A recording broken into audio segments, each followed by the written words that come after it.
Yunus Emre institute और Punjab college Bhara खऊ के इश्तराक से पाकिस्तान और तुर्की के दरमियान दोस्ती और भाईचारे के फरोग के लिए कॉलेज के दिलकश सब्जाजार में तस्वीरी नुमाइश और सेमिनार का एहतमाम किया गया।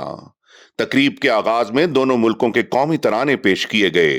प्रोफेसर सज्जाद खान ने तिलावत कलाम पाक की सादत हासिल की, जबकि प्रोफेसर सफदर सुमरो ने नाते रसूल मकबूल सल्लल्लाहु अलैहि वसल्लम की सूरत गुलहाए अकीदत निछावर किए। मुकर्ररीन में साहिब सदारत यूनस एमरे इंस्टीट्यूट के चेयरमैन डॉक्टर खलील तोकार, मेहमान खुसूसी Mehmet Toyran, education attache Turkiye, मारूफ दानिश्वर मुहक्किक doctor Farooq Adil, Yunus Emre Institute के official Eren Mayasoglu, principal Punjab college Bhara Kahu campus professor Mohammad Yusuf Ibrahim और director Punjab colleges Rawalpindi Islamabad professor Chaudhry Mohammad Akram शामिल थे। फाजिल मुकर्ररीन ने पाक तुर्क दोस्ती और भाईचारे पर तारीखी तनाजुर में सैर हासिल गुफ्तगू की।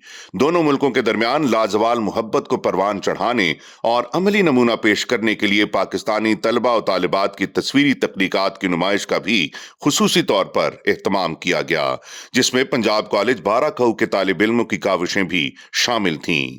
बज़्म तख्लीक व तहकीक भारा खऊ के सदर और नायब सदर शाकिर आवान और डॉक्टर शकील भारा खऊ कैंपस के असातिज़ा-ए-किराम, तलबा और तालिबात इस नुमाइश और सेमिनार का हिस्सा थे। निजामत के फराइज प्रोफेसर सकलैन जैगम ने सरअंजाम दिए। आखिर में मुअज़्ज़ज़ मेहमानों को कॉलेज सुवेनियर पेश किए और उनके साथ असातिज़ा और तलबा के ग्रुप फोटो सेशन पर इस पुरवकार तकरीब का इख्तिताम हुआ।